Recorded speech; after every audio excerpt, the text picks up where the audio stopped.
Hello, this is Yu Kyun, certified public accountant at Samdok accounting firm. This lecture will cover the basic principles and procedures of settlement work to help those new to NGO accounting understand them easily. What is settlement work? Settlement work refers to the process of clearly recording the revenues and expenditures incurred during a specific period and verifying that they were used in accordance with accounting standards and relevant regulations. NGOs are responsible for ensuring and reporting that the project funds received from donors and supporting agencies are used transparently and properly for their intended purposes. Why is settlement work important? The core of settlement work lies in ensuring transparency and reliability. It is a key mechanism to guarantee the financial transparency of NGOs. It also serves as an important basis for donors, sponsors, and partner organizations to assess an NGO's financial soundness and determine whether to continue their support. As a non-profit organization, an NGO is legally required to submit regular financial reports in requirements of the government or supporting agencies. In addition, by analyzing past data during the settlement process, NGOs can provide a foundation for future project planning and budget allocation.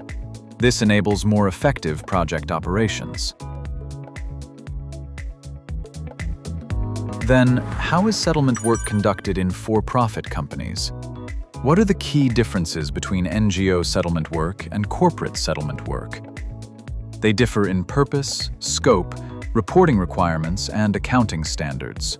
Since the purpose of an NGO is to create social value rather than seek profit, all expenditures must be closely reviewed to ensure they contribute to achieving public interest objectives. Let's look at the basic principles of settlement. Here is an example. Let's start by looking at the procedure when a balance remains after project completion. Suppose an NGO has received a contract amount of 100. If the total expenditure is 80, then 20 remains as a balance. This balance of 20 may be refunded to the donor or, with separate approval, reallocated to another project. The refund procedure consists of 3 steps: confirming the balance, preparing the documents, and processing the refund. How should an over-expenditure be handled? For example, if the actual expenditure exceeds the budget of 100 by spending 120, a 20% deficit occurs. In this situation, a deficit compensation process should be implemented, including internal approval and fund replenishment measures. Any excess expenditure must be covered by the implementing agency itself or transferred to a deficit compensation account as stipulated by internal regulations. As discussed earlier, if there is a remaining balance, the refund procedure is carried out. If expenditures exceed the budget, the deficit compensation procedure applies. If, during project implementation, it becomes clear that the original budget of 100 is insufficient and 120 is needed, what should be done? There are 2 possible options. In such cases, additional budget allocation must be requested or budget reallocation approved prior to completion of the project. First is the step for requesting an additional budget allocation. Requesting an additional budget means increasing the overall project budget. Therefore, approval by the board of directors and prior consent from the funding agency are required. Unlike budget reallocation, this process increases the total project budget.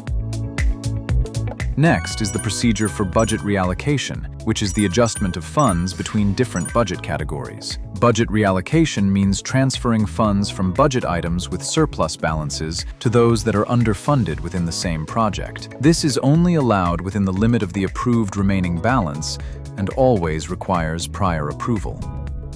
Now let's go over the settlement process flow. Settlement work consists of 3 main stages: plan, do, and review. In the plan stage, the implementing organization takes the lead. It prepares and submits settlement documents for review based on the project's reporting cycle. It is the responsibility of the implementing organization to ensure that expenditures align with project objectives and that proper supporting documents are provided. In the do stage, the accounting firm becomes involved. It reviews and examines all submitted documents and prepares a draft settlement report reflecting its findings. The review stage is carried out by the supervising authority.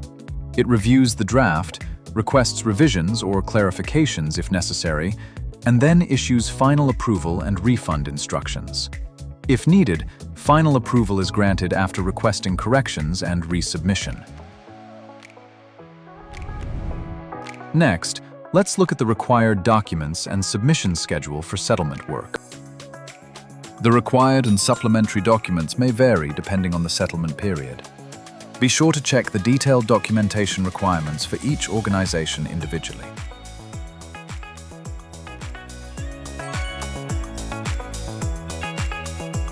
Now let's review how to properly prepare settlement documents.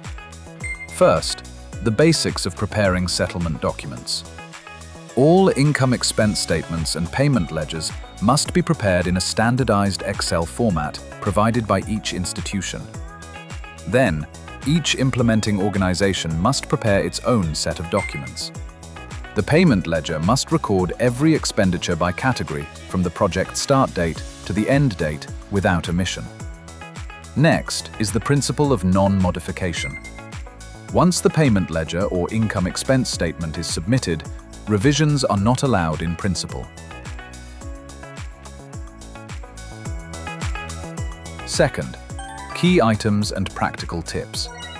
The payment ledger and income-expense statement must include essential details such as date, item, amount, payee, and document reference number. Each supporting document should correspond to a single line entry in the ledger, specifying how the funds were used. Receipts and supporting documents should include both the local language and Korean or English when possible. Consistency between supporting documents and ledger entries is essential. Reference numbers, amounts, and details must match. Assign reference numbers to documents and organize them systematically as files. Third, other important notes. All local receipts and supporting documents must be scanned or photographed and retained in digital format for at least 5 years. Next is the correction procedure.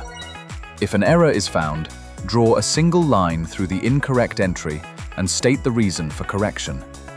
Then, have the responsible person sign next to it and clearly record the correction details. Let's look at examples from KOICA project settlements where certain expenses may be disallowed. During the accounting firm's review of the submitted settlement documents, disallowed amounts may be identified.